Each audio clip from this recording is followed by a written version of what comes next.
Large cappuccino. Orders up.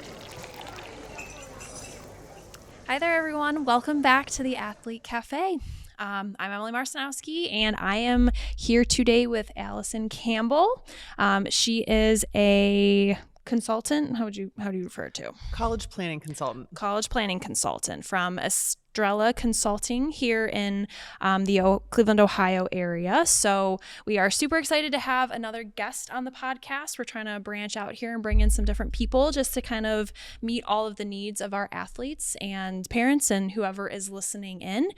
So we were connected with Alyson through kind of a mutual friend here with Sharpen, and thought it would be really helpful to bring her in and get her take on just the career that you've built and just your own experience athletically and within her business. So hopefully answer a lot of questions and just get a lot of good perspectives from somebody who works more on that academic side as well as the athletic side as well. So thank you so much for being here. Thanks for having me, Emily. I'm excited to be here. Yeah. So why don't you start, instead of me kind of reading from a script, why don't you start and just kind of give us your background and kind of how you got here, how you got to be with Estrela, and kind of what Estrela does a little bit. Sure. So I'll start with what Estrela is. We are a full-service college planning consulting firm out of the Northeast Ohio area, like you said, but we work with families and students all over the U.S. So we actually started about 15 years ago, all virtual, and our owner was living out of the country, and she had been in higher ed, and her husband had a job with Goodyear, and she was helping these American families with their students' admissions back into U.S. universities. So that's how it started. She's way ahead of the game with the virtual stuff. I know, we were virtual before it was cool or it was the thing to do. And, that's really how it was born. And I started my higher ed journey maybe 15 years ago as well, but in a different capacity. Right. And this is why I felt really drawn to reach out to you guys, because I'm a former recruited college athlete. Yep. I was a college coach. I was a recruiter for a university, which is my alma mater, Baldwin Wallace, which is a Northeast Ohio Division III liberal arts school. Yep. And now I work on this, college planning side. So I feel like I have aspects of all of it. So being the recruited athlete, being the recruiter, being the academic recruiter, and helping families kind of understand what they should be looking for and kind of the steps in the process. And now in my role with Estrela, I'm able to be really, really hyper focused on students and student athletes and their families, and get to know what they're looking for. So I think a lot of my passion in my job as a college planner is working with the athletes, because I know a lot of what they're going through and what they're looking for. And there's just a lot of stress in this process. You're trying to find the right academic fit, you're trying to find the right athletic fit, you're trying to balance this financial piece, if that's in play.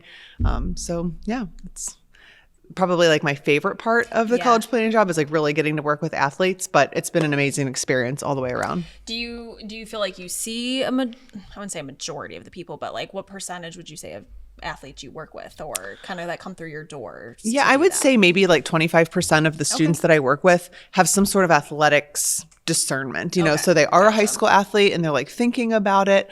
I have one girl on my caseload who is a competitive diver out in Colorado. Awesome. She's thinking more of a small D1, maybe a military academy. Okay. She was a competitive gymnast actually that kind of got converted into diving because it was less strenuous on her body.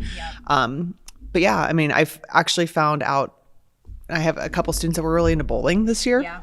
And so that was more of a niche I was going to say sport that not everybody has. And, even in our mental performance side, I feel like we've come across so many. We've actually worked with divers like Abby, who is on our staff. She's worked with a diver who was previously a gymnast. She's done she's done curling, a bunch of different things that you would not expect. Not that I expected to work with sport wise. So I'm sure it's really cool to see some of that stuff on your end too. Yeah, it's really interesting. So it's been a good experience. Like I said, I feel like the nice thing about Estrela is that we do have an opportunity to really get to know our students, like you probably do with your students. Yes. As a coach, or if I even go back to being a high school counselor, they have 300 students on a caseload, and they get 38 minutes per student to kind of get to know them and help them navigate this entire college process. But at Estrela, they get 38 hours, they can get just all this time with us to give us their fears, their interests, their hopes, their dreams, what's really important to them. And then we can kind of pick through it all.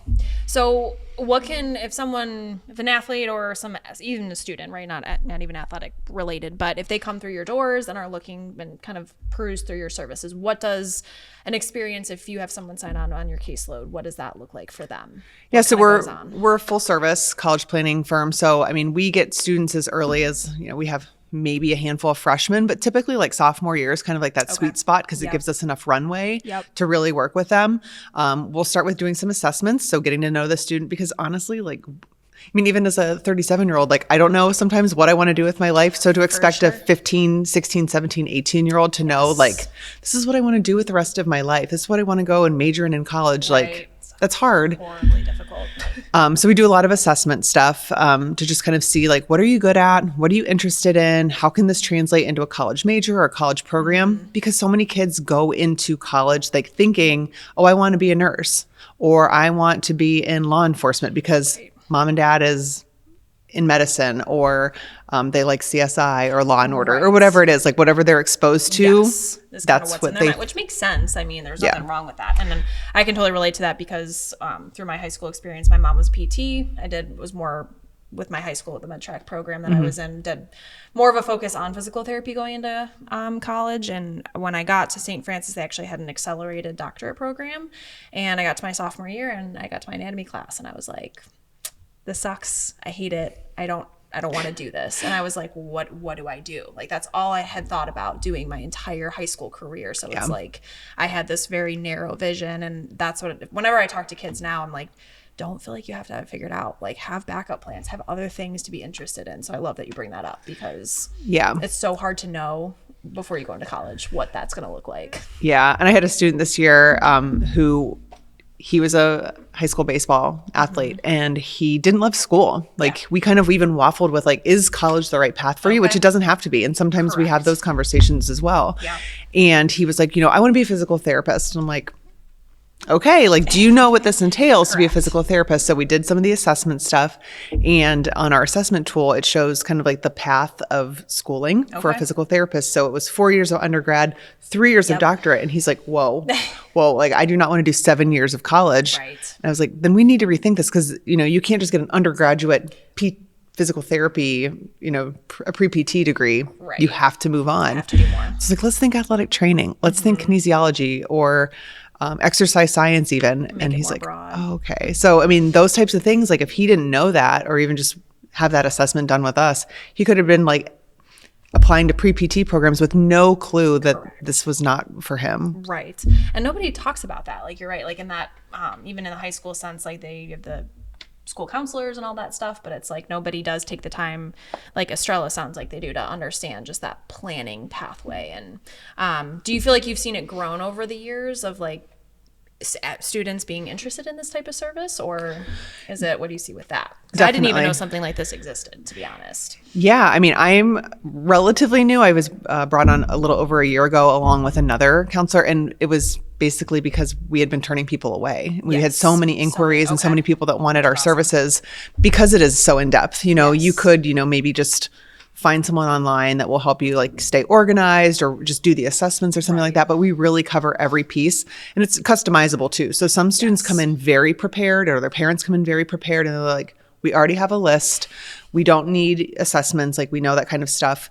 We just really need you to help us with the application, or we need someone to help us with the essay and looking over that. So some people do piece our services together, but typically it's pretty comprehensive, if you start early enough. Gotcha. And it's something, if kids start early enough for that sophomore year, it's through those next 3 years of just consistent planning. How often do you meet? What does that even look like? Yeah, I feel it kind of speeds up as the frequency increases as the years go on. So sophomore year, it's just a lot of discovery, getting to know yourself, doing some of those assessments, like I said, bringing some awareness to colleges. So, even if you don't have a list set up yet, especially in Northeast Ohio, we're really fortunate that we have so many colleges around us. So if you want to go check out an urban school, we'll send you maybe to go check out Cleveland State or Case Western. If you're looking for small private liberal arts, we can go to John Carroll. You can go to Baldwin Wallace. You can go out to Oberlin if you want something more rural. So there are so many options. Kent, Akron. Bigger schools. Yeah, and just get a feel. Even Ohio State, if you really want to feel the rah-rah, like big state school feel, like it's only 2 hours away. So we're really fortunate. And we just encourage our sophomores to kind of do that and just get a feel. Right now in the spring of junior year, it's really starting to ramp up. Yes. So there's like some pressure, and we're getting a lot of inquiries because people are like, oh my gosh, like I need to start taking this more seriously. Yeah. We're right in the throes of ACT and SAT testing, Yes. Which that's a whole nother animal. Yes. We're getting kids prepared to start their essays and get those done over the summer. So then when August 1st hits and the Common App opens, like they can apply. Yes. And we can just kind of keep this moving because we want the kids to have balance too. And I'm sure you see that a lot with athletes. Like it's really easy to get sucked into or hyper focused on stuff. We want to like space it out so that it's manageable and digestible and it's fun. Like correct. It's kind of exciting. I talk about that so much with my kids of like, that idea that you're always looking forward to the next thing, like college, your next season, whatever it is, but you don't always take enough credit to where you're at right now in the process of getting there. So I think even that college application process, it's so stressful for so many reasons, but like, it's exciting. It's so exciting to think about the next steps and like making that choice and seeing what your future is going to look like. And so I think that definitely gets lost a lot of times. So I like that idea of just making it more digestible and kind of being ahead of the game with it. I agree though. And celebrating your wins and just kind of taking like these bite-sized like mini victories along the way. Cause it is a lot. If you look at it like big picture, like, oh my gosh, I have to do all of these things. But again, if you're just like, okay, 2 weeks from now, I need to check this off the list. It's way more manageable. And I feel like too, I compare myself like when I'm doing maybe an inquiry call with someone and they're learning about Estrela, I'm like a coach. Yes. So I am guiding you and giving you direction and kind of like setting parameters and expectations, best practices. And I'm helping to like keep you organized because ultimately like we're going to get you a win. That's the end goal is, whether it's your dream school, whether it's a really great school that you didn't even have on your list that we're kind of like opening your horizons to, or maybe helping you find that athletic and academic fit, like we're going to find you a win. Correct. Which I love. And I think it's really cool just with your background of having that, college, not only athletic experience, but the coaching experience. I feel like that makes this role just very unique for you and seeing it as like a coaching role versus someone who maybe doesn't have that experience. Yeah. There's a lot of transferable skills from coaching to being an advisor in this way.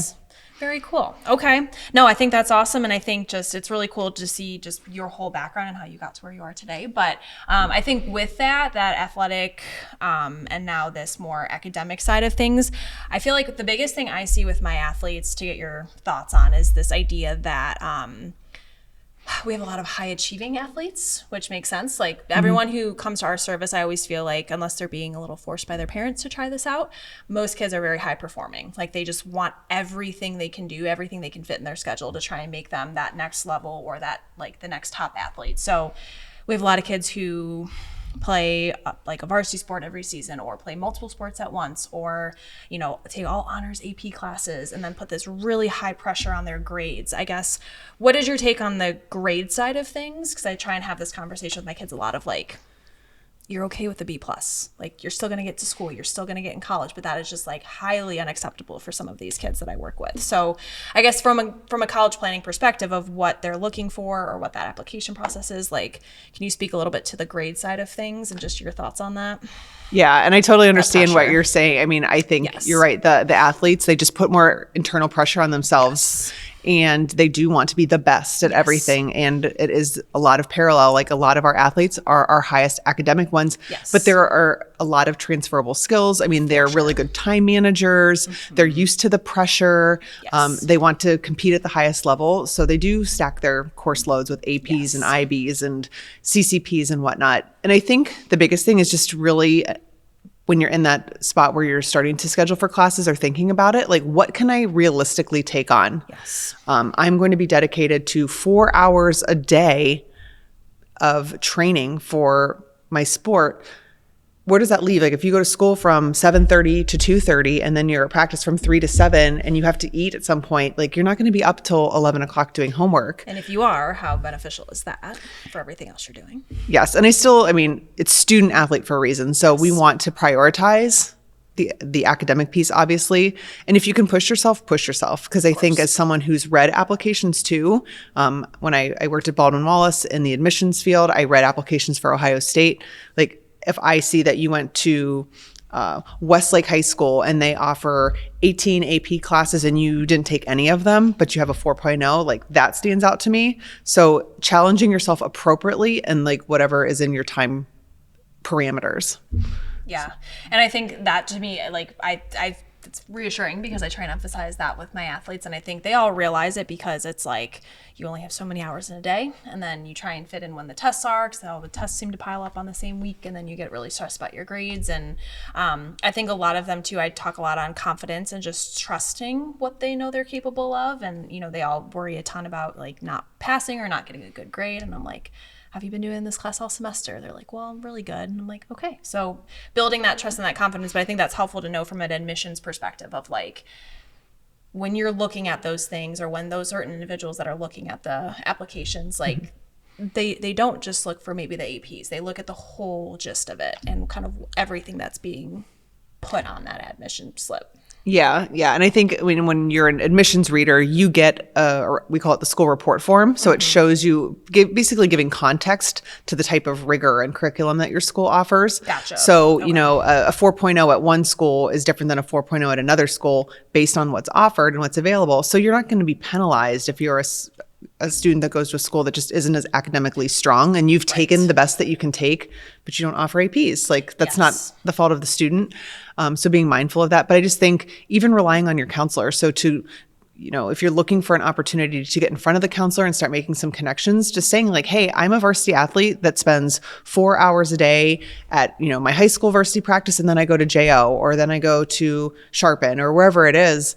Like letting them know that, do you think that this schedule as it is will allow me to be successful? Because if you know that this AP Chem class is a buzzsaw and like I would struggle with this with all the time in the world, can you just advise me of this? And then I can rearrange or recalibrate. And I think adults and, people that are in those roles will really be happy that you've asked for their opinion and questions, yeah. And I think that specifically because I feel like I have so many kids who it's like, they don't care if they can't fit it in. It's just like they feel like they have to take that AP Chem because it's going to look better. So I think finding those relationships at your school or within your network and trusting what those people are saying sounds like it's the really big important part. And like, it's okay if you can't fit that in. It's okay. Like, again, balancing that time and that schedule is so important. And you choosing to do 2 sports at once or a club sport and a high school sport at the same time, like, is that important to you too? Like, where does that importance lie? So a lot of times I talk about identity and just where things list for kids. And sometimes that's eye-opening too, of just like, okay, maybe this isn't as important to me and I need to give more time to something like AP Chem. I don't know. Yeah. And I think too, like, again, we don't expect all of our students to know exactly what it is they're doing, but if you're looking for like a direct admit program, like a nursing or engineering or a business where there are prerequisites for admission, then you need to know that as a junior probably to say like, okay, I need to have calc finish and I need to have physics finish if I want to apply to the, engineering at UC or whatever it is. So knowing those and okay, then maybe if those are going to be really challenging, then maybe you do step back on some of the other classes and not feeling the pressure from other people like, oh, well, you need to sign up for AP. Like that's not going to serve you both time-wise or like for your future. Or if the college that you think you're going to go to doesn't really need that, then it's kind of waste. I guess what is your take too from your experience on the AP side of things? Because I've heard mixed reviews. I took a couple AP classes in high school, and not to say that I did great on the AP test, so I didn't really get a ton of points towards anything towards college credit. But is it, I guess, depending on what you're going for, or is it more about, because I've heard that certain schools don't even take some of those credits from the AP tests. Like, how does that actually work? So I think college admissions officers like to see AP if it's offered. Yes. And the nice thing about AP is that it's standardized across the board. So an AP in New York State is the same as an AP in Ohio as it is in California. So AP is standardized, where like a CCP, which is in Ohio, is basically like the dual enrollment or the college classes. Like you could take a chemistry course at the community college, or you could take it at Ohio State. They still mean the same, but it might be infinitely harder to take it at Ohio State versus taking it at Tri-C. Yes. But again, the AP is more standardized, so there's like an actual baseline. Yes. It depends, honestly, at what college.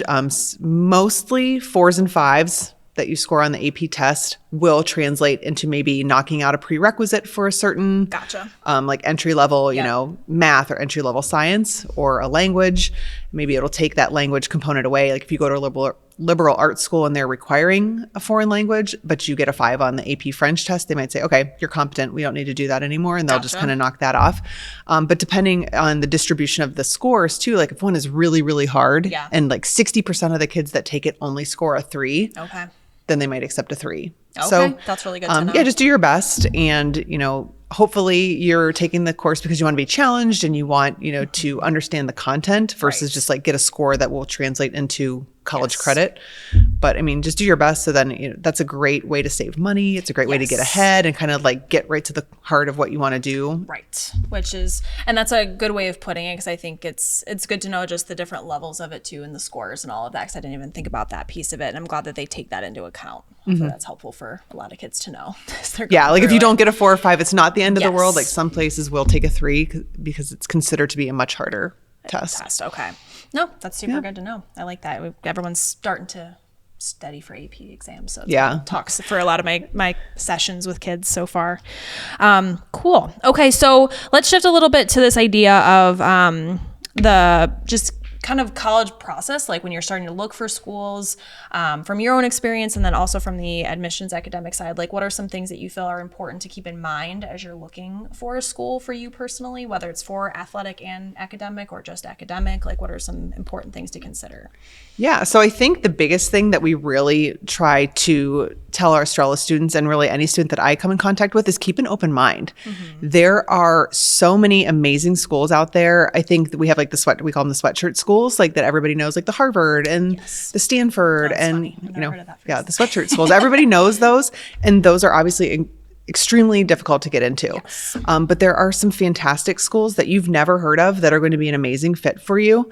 And this goes for academics and athletics. I think the biggest thing for me, I mean, even that mindset, and I'm sure you see this all the time as an athlete, as a high school athlete, was the scholarship. Like I have to have a scholarship. Okay. Like I understand that, like you work really hard, you put in a ton of time and you want that reward, like whether you're paying your parents back for all the times that they've, you know, paid for your JO or for your club soccer or for your AAU basketball and you stayed in a hotel, like you want to take care of some of that, whether it's so you can put on social media and it's like committed and like you're signing something, like I get that, but it's not the end all be all. And like kind of going back to being a student athlete, the statistics show that like 2% of high school athletes go on to play college sports and like 0.25% get a full ride scholarship. So, I mean, you could make like a partial scholarship. So maybe you get like $8,000 for softball or volleyball or baseball. But the bulk of your money that you're going to get scholarship wise is going to be for your grades. So I think just keeping an open mind, like really focusing on academic fit first, because if you get injured or you get to a school and you absolutely hate it, like, could you see yourself going there? So I try to tell students when they're approaching this or if they're doing a visit, like if said sport was taken away, could you see yourself there? Are you going to be happy? Are you going to get the end result that you're looking for? Like whether it be employability or a grad school or an internship, like do they have those connections? Because so many people go for the scholarship and their paper is just like you toss it in the trash at the end. Right, which I can think back to even where I was at St. Francis. I feel like that was very true for a lot of people that went there, and again, small Division I. But I always kind of phrase it, and my parents probably put it this way too, but I always felt like, at least for me, because I had some friends volleyball wise that went on to play professionally overseas for a couple of years. So like you can take certain sports farther than others, but I always felt like it was a means to an end for me with volleyball. Like it got me to the school, it got me to a great program, it got me to play the, you know, next level. But I knew that the academic side was like the most important, because that was what was going to continue on after the 4 years.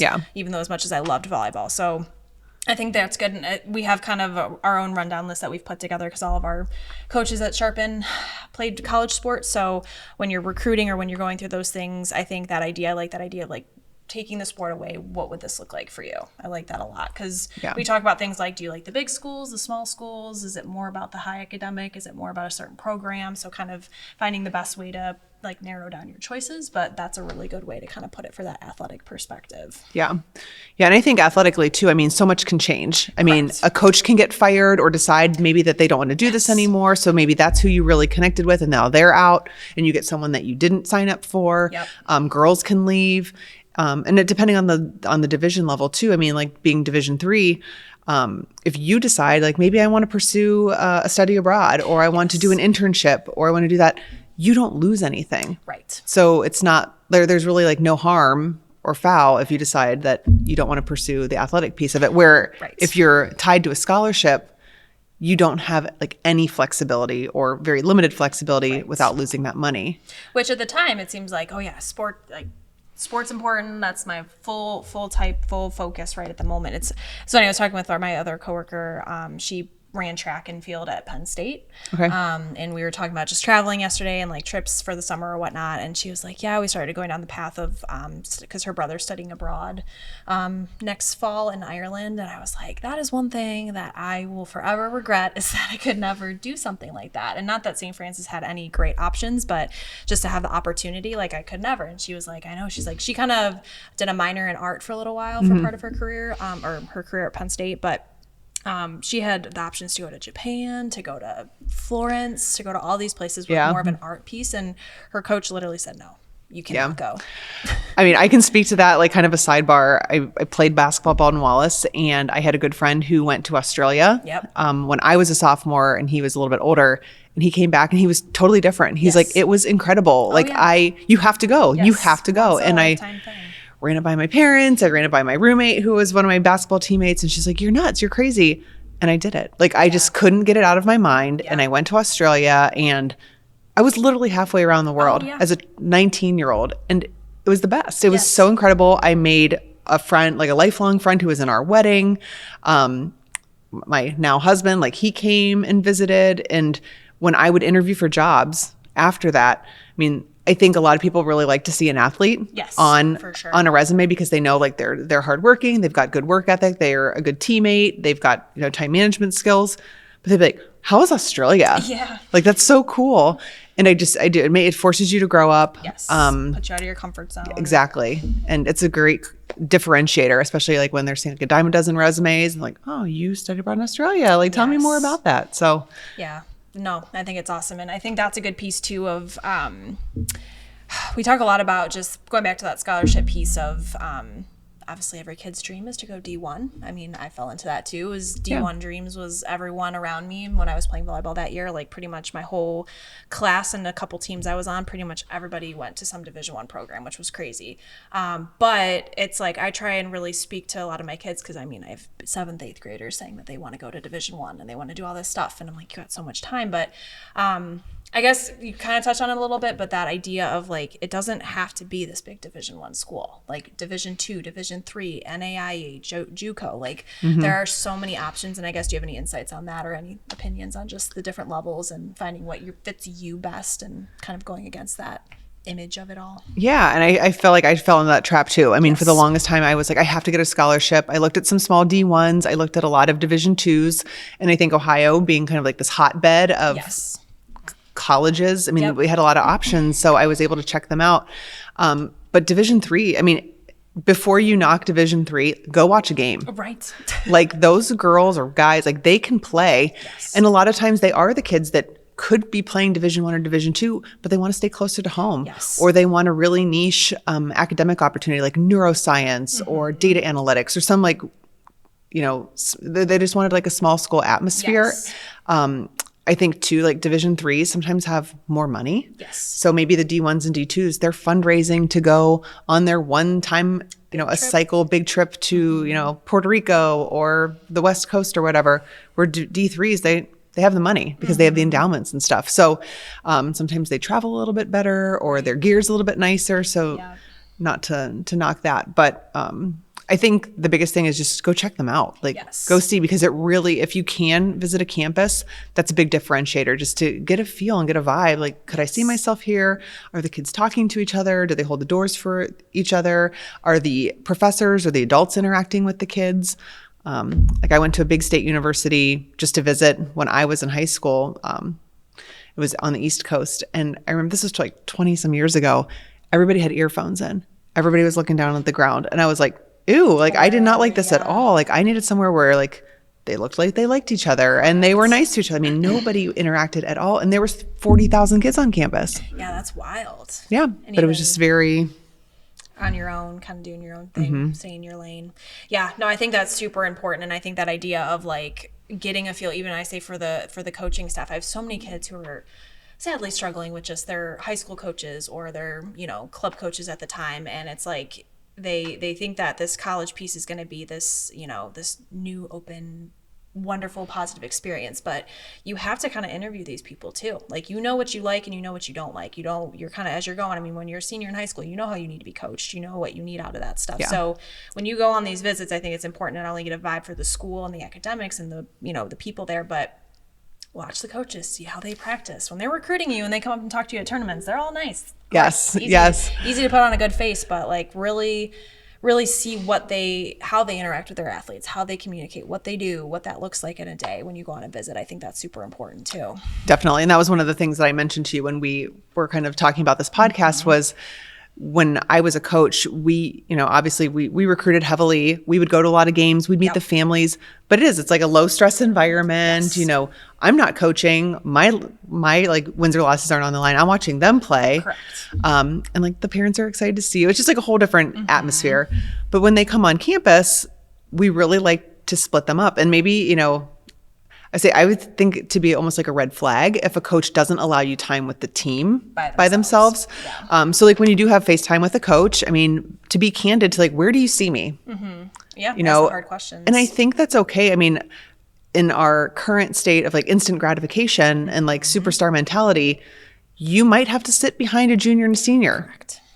Because you're a recruited athlete.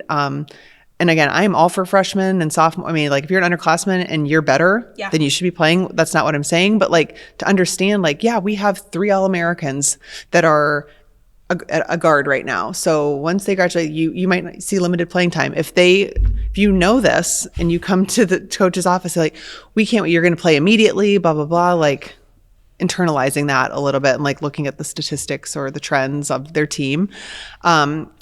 What type of style do they play? So again, like this could vary based on sport, but like if it's a style that doesn't really suit like how you play. Yes. Like when I was at BW, we had a girl who was just so aggressive. Like we recruited her, but she was just like the honey badger. I mean, she was so aggressive and she was so risky. I mean, she was like high reward or big time risk. Yeah.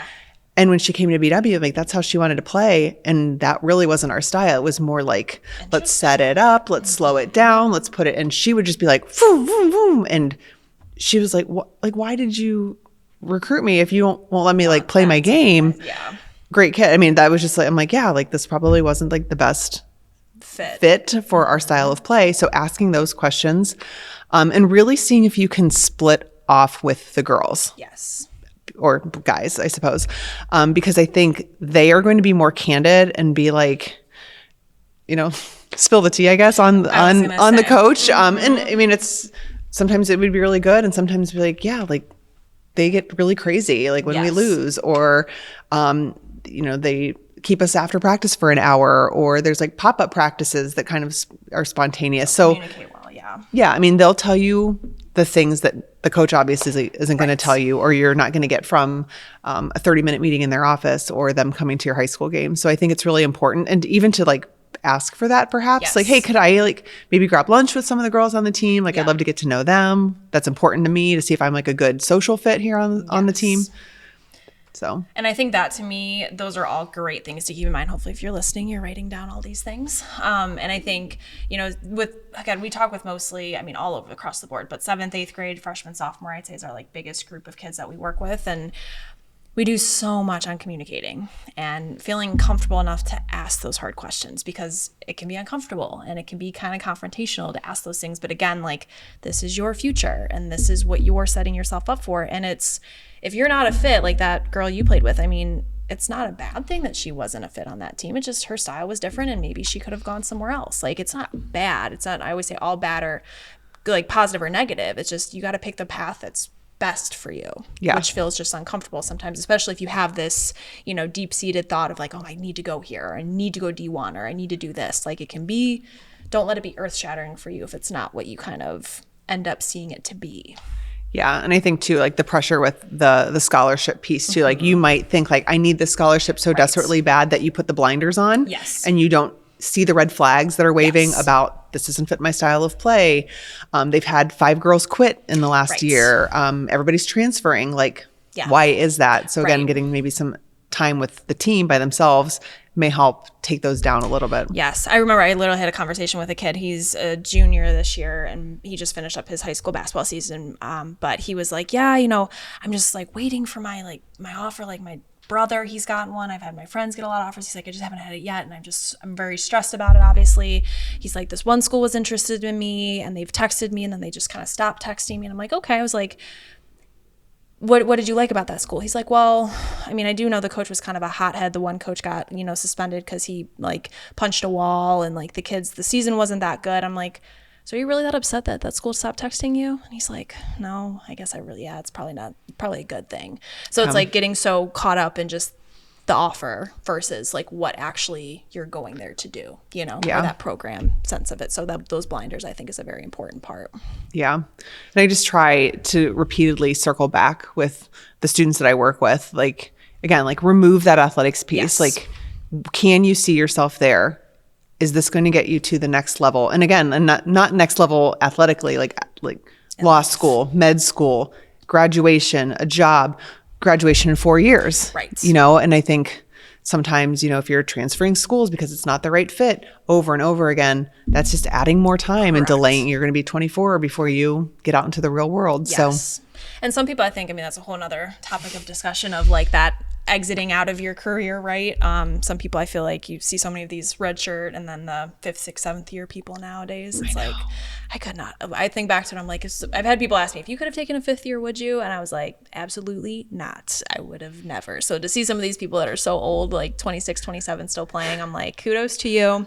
Probably had just a rough path, but. Yeah, I think the NIL, I mean, I listened to like a lot of podcasts about athletics in the college admission space, but like the NIL component of it, like the Cavender twins are going back probably because they know they're not going to the WNBA, right? And they can make more money being at Miami and getting sponsorships. So correct, but that's not the case. I mean, that's like such a small fraction of people, college athletes that have that opportunity. So yeah, it's a whole different thing, but for sure. So I think kind of one last little piece to wrap up here, but that idea, you know, with social media nowadays, I think I'd be curious to get your thoughts on that of just, I mean, there's so many pieces to social media nowadays, but I know we work with the volleyball club right now, and I work with their 18s volleyball team, and the one day before we started, we do group sessions, and they were all sitting there on their phones, like talking about all of these girls from all over the country that they've been playing for the last like 7 years. Oh, so-and-so's going here. Oh, so-and-so's going here. Oh, where's so-and-so going? And they looked her up, and they were just going back and forth about all of these girls and where their scholarships were and where they were going.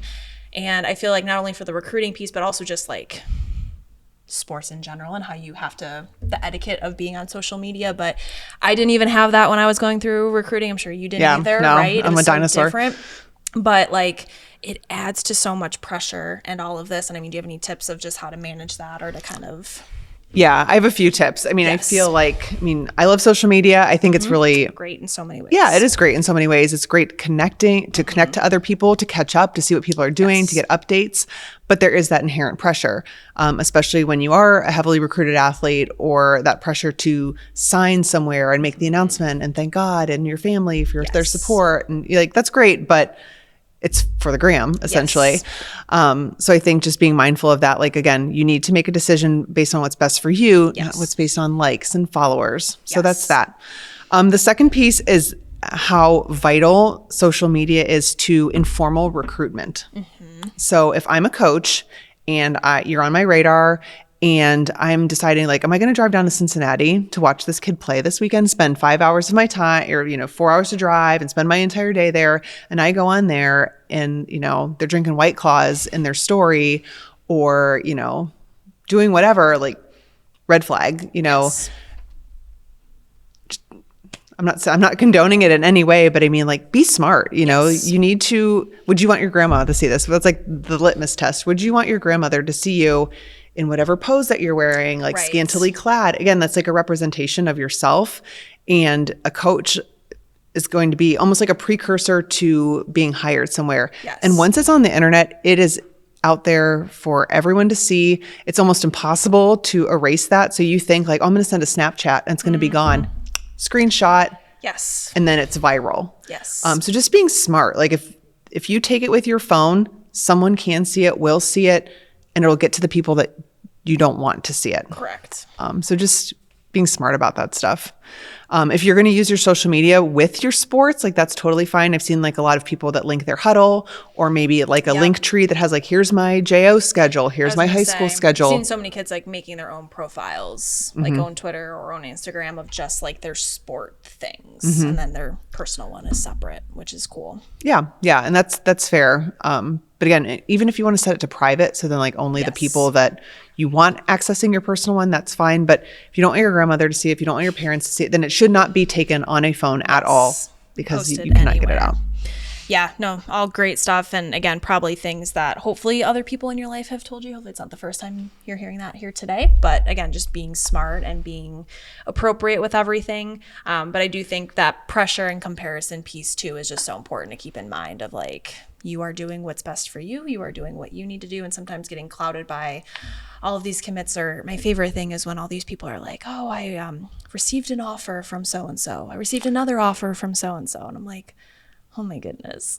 How about we just, if we're going to post anything, just post when you're committed. Let's just leave it at that. I mean, congratulations. It's amazing for you, but it's just creating so much pressure and comparison. It's you really got to stay in your lane and be confident with the things that you're doing for yourself. Yeah. I love the offers that aren't really offers too. Yes, that too. I'm like, I mean, I think being in like the admission and the athletic field to know like you're not signing anything. Like this is a verbal commitment. Verbal. But you know, I get it. Like again, the pressure, like I'm committing or I'm getting an offer. It's like, well, actually just a coach is recruiting you, but correct. That's fair.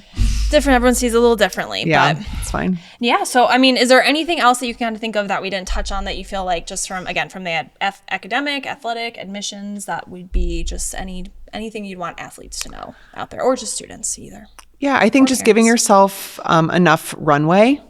I think athletes usually do take a little bit more runway. Like they're getting recruited typically like sophomores is when they're getting on coaches' radars. Their summer schedules or their off-season schedules are getting put out there. And then like junior year is like a pretty heavy year for recruitment. It's a heavy year academically. But just making sure like if you're considering college athletics to, you know, give yourself enough room to get the recruiting piece kind of squared away as well as the appropriate steps. And if you're not sure what the appropriate steps are, like I'd be happy to help. Like please reach out to us. You can even send out my contact info with this. I'm going to put the contact info and just a little bit of that background in our show notes or our notes below our episode here today. So definitely if you guys have any questions, feel free to leave questions or to reach out to either me or Alyson.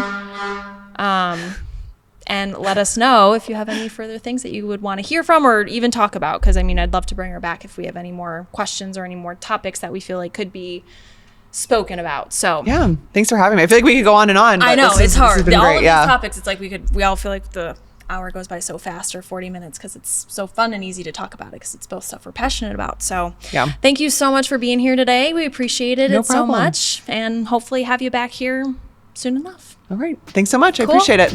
All right. We will see you guys in our next episode. Bye. If you like what you're listening to, be sure to follow the Athlete Cafe on Instagram, TikTok, and YouTube. You can find us wherever you enjoy listening to your podcasts.